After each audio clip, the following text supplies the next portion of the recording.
창가 자리를 선호하는 것은 어떤 본능 같다.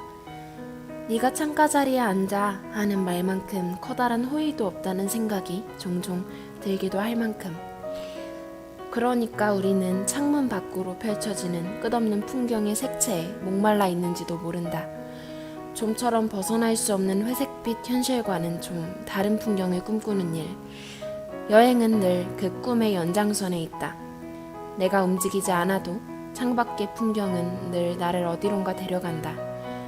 문득 내가 고여있지 않다는 사실에 안도한다. 비행기를 타든 버스를 타든 창가 자리에 앉는 것은 그것 또한 여행의 일부라는 사실을 느끼기 위해서다. 시시각각 변화하는 하늘을 보거나 낯선 지명을 달고 있는 표지판을 지날 때, 내가 사는 곳에는 없는 수종의 나무를 만나거나 살짝 열었던 문틈 사이로 불어오는 낯선 바람의 냄새에 절로 감탄이 쏟아져 나올 때, 나는 지난 얼마간의 수고로웠던 삶의 괴로움들을 비로소 달래줄 수 있다. 생활의 방향으로 나 있던 창문을 살며시 닫고 새로운 공간으로의 창문을 슬며시 여는 순간, 여행은 그렇게 밖을 알 수 없는 창문에 달린 커튼을 열고 틈 사이 쥐어진 빗장을 풀고 새로운 공기를 마시는 순간의 어떤 짜릿함 같은 것이 아닐까? 창가에 앉아 빛을 받으며 음악을 듣는다. 어떤 음악이든 풍경과 만나면 새로운 색을 입는다. 유리판 사이를 넘어 고요하게 흘러가는 색깔들. 그렇게 흘러가다 보면 언젠가는 꼭 한번 들러보고 싶은 풍경을 만나기도 한다. 낯선 지명을 가슴속에 적어놓고 언젠가 꼭 한번 들러보리라 다짐한다. 내 생애 여행 위시리스트가 하나 늘어나는 순간이다. 비록 유명한 곳이 아니어도 그곳에는 새로운 바람과 사람들이 살고 있을 것이다. 심심한 동네, 내가 사는 곳에서는 느낄 수 없는 억양을 가진 목소리들이 열어둔 창문 사이로 날아가고 나는 천천히 또 천천히 걸으며 낯선 그 길 위의 풍경에 한껏 행복해지겠지. 그렇게 풍경을 달려 목적지에 가까워진다.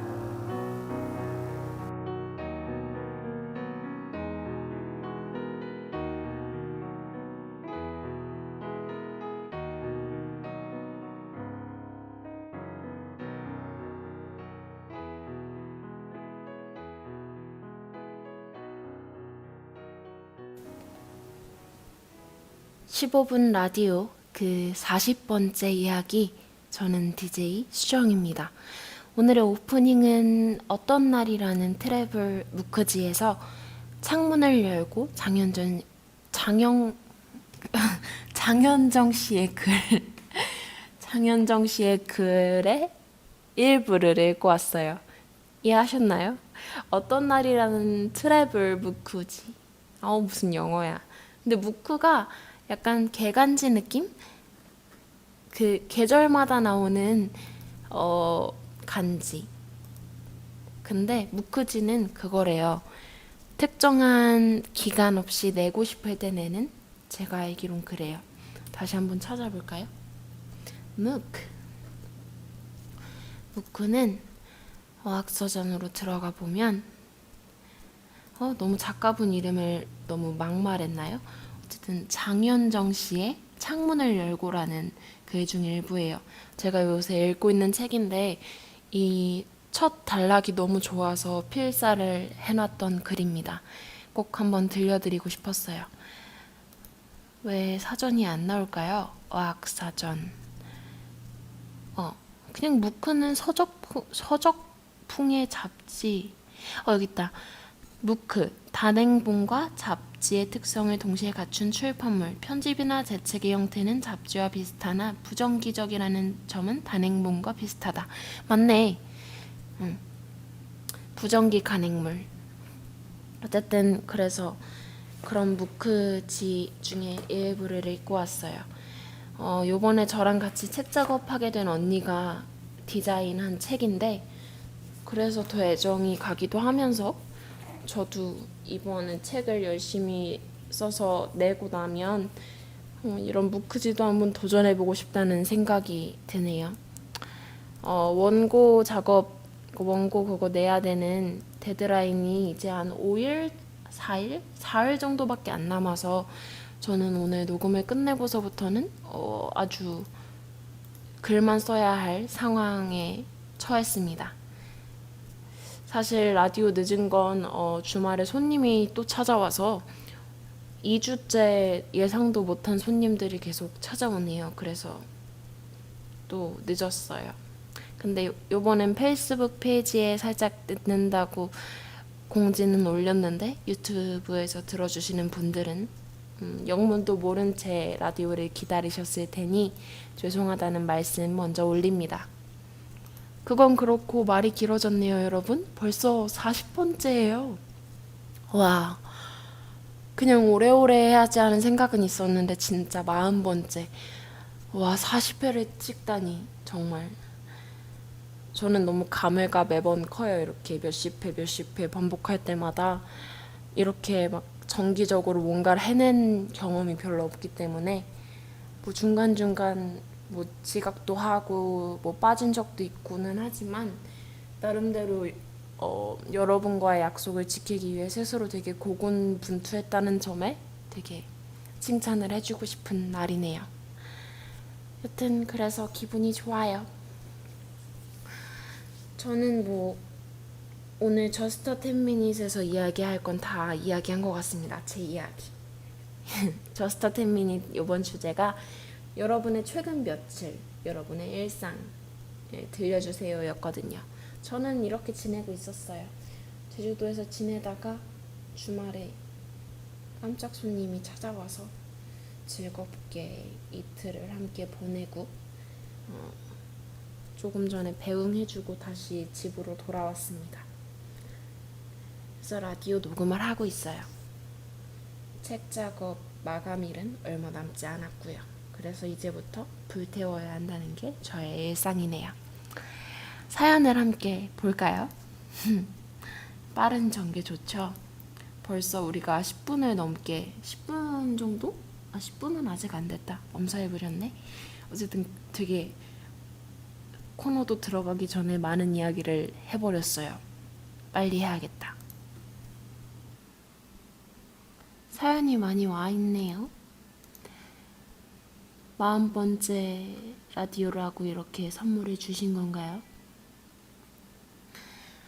녹음을 하는 와중에 빨래가 다 됐어요. 하지만 15분 라디오니까 녹음 끝내고 널어도 되겠죠? 해봅시다. 사연. 39번째 라디오에 사연을 보냈던 20살 학생이에요. 15분 라디오에 사연을 보내려고 이번 주에 일기를 펼쳐보니 저에게 유의미한 일들이 하루에 적어도 하나씩은 있었던 것 같아요. 다행이다. 월요일에는 학교 앞 샐러드 가게를 방문했어요. 말로만 듣고 눈으로만 지나치다 처음 직접 방문했답니다. 친절한 주인 아저씨께서 정성스레 만들어주신 예쁜 샐러드를 먹고 있자니 내 삶은 정말 사소한 걸로 쉽게 행복해지는구나 싶었답니다. 샐러드 먹고 싶다. 화요일에는 친구와 인사동에 있는 뮤지엄에서 전시회를 본 뒤 쌈짓기를 구경했어요. 저 혼자 인사동에 갔을 때는 몰랐는데 인사동에 있는 가게들의 간판이 한글로 이루어져 있다는 사실을 발견했어요. 유명한 프랜차이즈 카페나 화장품 가게들이 영어 간판이 아닌 한글 간판으로 되어 있으니 어색하고 낯설게 느껴졌습니다. 제가 고등학교 그 근처 나와가지고 인사동 쌈짓길은 잘 알죠? 그렇죠. 한글 간판이 특징적인 거리입니다. 수요일에는 아침부터 비가 내렸어요. 아침엔 비 내리는 창밖을 보면서 책을 읽었고 오후에는 카페에 가서 책도 읽고 우산을 쓰고 지나다니는 사람들을 창밖으로 관찰했어요. 단조롭지만 단조로워서 행복한 하루였습니다. 목요일에는 고등학교 친구와 함께 이태원 해방촌에 다녀왔어요. 여름밤이 깊어갈 때까지 책이 가득한 공간에 좋아하는 사람과 함께하는 기분이 얼마나 특별하고 소중한 것인지 느낄 수 있는 하루를 보냈습니다. 금요일에는 도리를 찾아서라는 영화를 보았어요. 이날은 좋지도 나쁘지도 않은, 그런데 나쁜 상태에 조금 더 가까운 상태를 표현하기 위한 적절한 단어가 생각이 나지 않네요. 뭐가 있을까요? 찝찝하다? 찝찝하다? 꿉꿉하다? 그건 날씨인가? 그냥 조금 축 처진다? 그저 그런? 뭔가 되게 적절한 단어가 머릿속에서 맴도는데 그걸 제가 못 잡아내겠어요. 이따 생각나면 얘기하죠. 어, 그랬대요. 영화를 보는데 다른 많은 사람들이 특정 장면에서 소리를 내며 호탕하게 웃을 때 저는 전혀 웃지 않았어요. 인간은 각자의 역사를 가지고 있을 텐데 특정 장면에서 웃는 다수의 사람들과 나는 어떤 점이 다른 걸까? 또 함께 웃는 다수의 사람들은 어떤 공통적인 역사를 가지고 있기 때문일까? 난 순수한 감성이 없는 냉소적인 사람인가? 하며 쓸데없이 심각해져 보기도 했습니다. 토요일에는 제 인생을 어쩌면 바꾸어 놓을지도 모르는 좋은 강연을 듣고 왔어요. 강연에 대해서 하고 싶은 말이 많지만 그러면 이 사연은 도대체 몇 점짜리 사연일까? 50점은 받을 수 있는 사연일까? 생각해 봅니다. 저의 일주일을 들어주셔서 감사해요. 저의 일주일 이야기를 타인에게 들려주면서 저도 다시 한번 저의 일주일을 들어보게 되네요. 조목조목 일주일을 잘 짚어주셔서 너무 고마워요. 굳이 점수를 매기고 싶진 않지만 점수를 매긴다면 만점 드리고 싶네요. 20살이고 지금 제가 보기엔 되게 방학을 방학답게 잘 즐기고 계신 것 같아요. 뭐 단조롭지만 단조로워서 행복한 하루였다고 보내주신 글에서 나와 있듯이 어쩌면 지금 우리가 보내고 있는 이 순간순간은 종강하기 직전 기말과제, 기말고사에 시달리던 우리가 간절히 바라던 그 시간들일 거라고 믿어 의심치 않습니다. 많이 힘들었잖아요. 푹 쉬어도 되고 잘 쉬고 있는 것 같아서 보기가 좋아요. 중간중간 뭔가 추임새를 너무 많이 넣어서 듣기에 막 계속 흐름이 끊기지 않았을까 걱정이 되네. 어쨌든 정성 들여서 사연 보내주셔서 매번 고마워요. 최근 며칠 핸드폰을 조금 많이 들여다봤어요. 뭐 딱히 핸드폰으로 할 일이 있어서라기보다는 그냥 뭐. 그래서 금요일쯤부터는 폰과 거리를 조금 두는 시간을 가졌어요. 그러다가 나중에 핸드폰을 켜봤지만 당연히 절 찾는 연락은 하나도 안 와 있고요. 왜 당연히야? 슬프게. 또 이번 주말엔 영화 비포 시리즈를 쭉 봤어요. 비포 선라이즈, 비포 선셋, 비포 미드나잇. 말로만 듣다 처음 영화를 봤는데 이건 인생 영화다. 다운받아서 핸드폰 안에 바로 저장했어요. 저 원래 핸드폰 용량도 부족해서 영상 같은 거 절대 안 넣어 다니는데요. 괜히 넣고 싶더라고요. 언제든지 볼 수 있게. 결국 핸드폰을 또 많이 다시 들여다보게 되겠네요. 저도 비포 선라이즈 봤어요. 비포 선셋, 비포 미드나잇 다 보고 싶은데 안 보고 있네. 진짜 좋더라고요. 저는 비포 선라이즈를 영어 공부를 이걸로 하라고 추천을 받아서 아직 자막을 빼고 한 두세 번 봤던 상태라 제대로 된 내용을 아직 잘 몰라요. 그래서 한번 날 잡아서 비포 선라이즈부터 미드나잇까지 쭉 몰아서 봐야겠습니다. 마감만 끝나봐라. 아주 원고 마감만 끝나면 하루 날 잡아서 영화 보겠습니다. 다음 사연이에요. 최근 며칠은 조용하게 지낸 것 같아요. 일을 하고 사람들을 만나면서 그분들을 통해 새로운 세상을 알아가죠. 마치 여행을 하면서 소박하고 인간미가 가득한 나만의 카페를 찾는 듯한 느낌이랄까요? 오. 그리고 한 달에 한 번 장애 및 노인분들 복지 쪽으로 봉사를 가는데 더욱 사소한 것에 감사하고 그분들을 도우면서 소소한 일상을 지내고 있어요. 더위로 축 처져 있었던 일상도 있지만 그런 속에 스스로가 만족하니 괜찮은 것 같아요. 수정량은 제주도에서 좋은 수정량만의 카페를 찾으셨나요? 저는 제가 아무래도 같이 책 작업하는 그러니까 책 작업하는 곳이 세와리 쪽에 제주시 동쪽 쪽에 있는 카페예요. 조금 이제 알만한 사람들은 많이 아는 동네에서는 유명한 카페인데 거기를 아무래도 자주 갈 수밖에 없죠. 그래서 다른 카페 곳곳은 많이 찾아가 보지 못했어요. 그래도 저번 주하고 이번 주에는 손님이 왔잖아요. 그래서 또 렌트를 해오셔서 같이 차 타고 못 가봤던 뭐 제주시 쪽으로 가서 그런데 카페도 많이 가봤어요. 그래서 먹고 싶은 것도 먹어보고 좋았는데 그냥 자주 가는 집 근처 5분 거리 같이 책 작업하는 카페가 제일 편하고 좋은 것 같아요. 일단 일하는 사람들도 다 알고 다 너무 좋고 추억이 많이 담긴 곳이기 때문에 제가 원래는 스쳐가는 손님 중 하나였다가 어떻게 연이 닿아서 이렇게 같이 책 작업을 하게 된 거거든요. 그래서 되게 의미가 있는 카페라 제 수정량만의 카페를 정한 것 같습니다.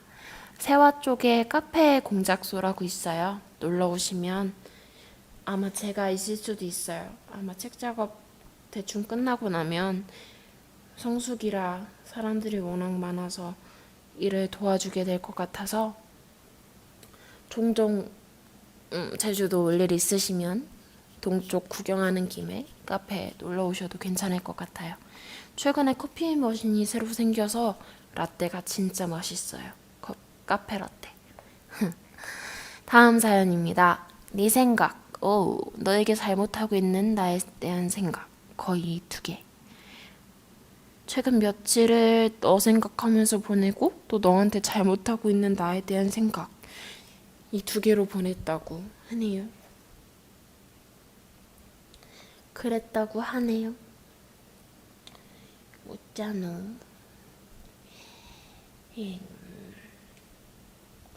저 얼마 전에가 아니라 어제 500일의 썸머를 봤거든요. 극장에서 재개봉했더라고요. 그래서 어제 제주시에 나간 김에 시내로 나간 김에 봤는데 저는 이제 보라고 추천은 많이 받았지만 어떤 내용인지는 몰랐거든요. 그냥 로맨틱 코미디구나 하고 봤는데 너무 생각이 많아진 영화였어요.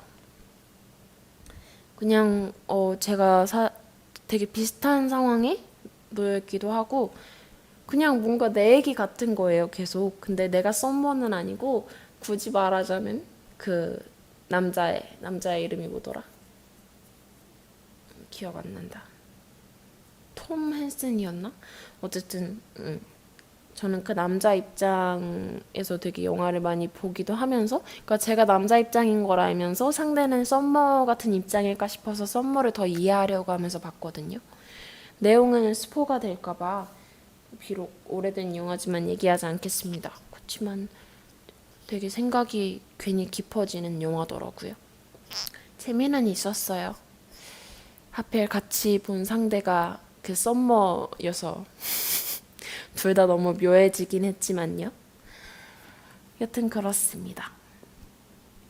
다음 사연이에요. 몸이 조금 좋지 않았어서 최근 일주일 동안 좀 회복기, 안정기를 가졌어요. 정말 여유롭게 내 몸에 힘 빼고 다니고 급할 것 없이 천천히 든든하고 아니야. 정말 여유롭게 내 몸에 힘 빼고 다니고 급할 것 없이 천천히 뭐든 하고 그랬더니 이젠 뭔가 다행히도 회복이 된 느낌이에요. 가끔은 이렇게 온몸에 힘을 빼고 별 생각 없이 여유로운 움직임을 하는 게 참 좋더라고요. 주변에서 절 보면서 왜 이렇게 힘이 없어 보이냐, 피곤해 보인다, 아파 보인다 라고는 하지만 사실 그런 관심도 감사할 뿐이고요. 주변 아픈데 주변에 관심 가져줄 사람이 하나도 없으면 그것만큼 서러운 일도 없죠. 아프면 더 서럽다고 하니까. 사연이 많아서 벌써 15분을 훌쩍 넘겼는데도 아직 안 끝났네요. 코너 하나가. 큰일 났네. 다음 사연 보겠습니다. 다행이에요. 늦게라도 들어왔어요. 사연 제가 마지막에 한 번 더 받았는데 그거여서 그런가 봐요. 기다려봐. 다행이에요. 늦게라도 올렸어요. 토요일부터 알바 시작했어요. 같이 일하시는 분들이 좋아서 재밌었는데 간만에 6시간씩 서 있으려니까 다리가 많이 아프네요. 그쵸? 쉬다가 일하면 진짜 힘들어. 첫날, 둘째 날 진짜 힘드셨을 텐데 토요일부터 알바 시작했으면 이틀밖에 안 지났네요. 고생했다 진짜. 고생 많았어요. 앞으로도 화이팅! 마지막 사연! 전 여자친구가 너무 그리웠던 며칠이었어요. 여행을 갔다 왔거든요. 그래서 마음이 편해지니까 마음 가장 안속의 것이 튀어나왔나 봐요. 나는 아직도 당신이 그립다라는 마음이 튀어나왔네요. 그쵸?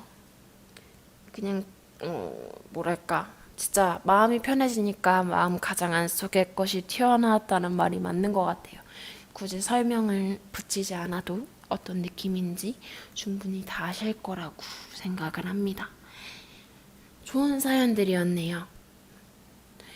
책을 한 권 읽고 난 느낌이에요. 수많은 사람들의 일주일을 돌아보게 되어서 영광입니다. 그랬네요. 이번 코너는 이렇게 끝을 내고요. 다음 코너, 오늘의 절대선곡으로 들어가 봅시다. 오늘의 절대선곡은요. 꽃잠 프로젝트의 미스터 맥클레인이라는 노래예요. 저번에 한번 꽃잠 프로젝트 노래 했었던 것 같은데 그게 무슨 노래였는지 기억이 안 나요. 근데 이 노래는 아니었을 거라고 감히 생각해 봅니다. 되게 영화 OST 같은 노래예요. 그래서 좋아하는 노래인데 미스터 맥클레인이 뭐 따로 명사? 유명인이 따로 있나 찾아봤는데 글쎄요. 잘 모르겠어요. 맥클레인이라는 말을 왜 많이 들어봤을까? 어쨌든 한 소절 함께 해봅시다. Hello, Mr. McLean. 왜 당신은 늘 거기 있나요? 낡은 캔버스 그 위에 술을 넣은 덥수룩한 수염에 화가 아저씨 빨리 담아요. 세상이 움직여요. 마치 그대의 손을 피하는 듯해. 이런 노래예요. 이 사람들 노래 너무 잘해. 너무 힘들어요. 그래요. 이런 노래고요. 영화 같은 색감을 느껴보시려면 원곡을 듣길 추천해드립니다. 목이 그새 쉰 것 같지 않나요? 너무 열심히 연습했나 봐요. 여튼 우리 다음 주 저스터 10미닛은요. 가장 참기 힘든 유혹입니다. 왜 40번째 방송 40회 하면서 생각을 해봤는데 40, 불혹의 나이잖아요. 불혹이 유혹에 어떤 유혹에도 흔들리지 않는 나이라는 뜻이라고 해요. 하지만 40살은 꼭 그렇지는 않다고 생각합니다. 40살이라고 한 번에 어른이 되나요? 그건 아니니까요. 우린 언제쯤 그런 유혹에 초연해질 나이가 될진 모르겠지만, 아니 영영 되지 않을 수도 있겠지만, 지금 이 순간 우리가 가장 참기 힘든 유혹, 그대가 가장 참기 힘든 유혹에 관해서 이야기해 주시면 될 것 같아요. 오늘 하루도 고맙습니다. 거의 25분이 다 되는 클립이네요. 긴 시간 함께 해줘서 고마워요. 다음 주에 만나요. 수정이었습니다. 안녕.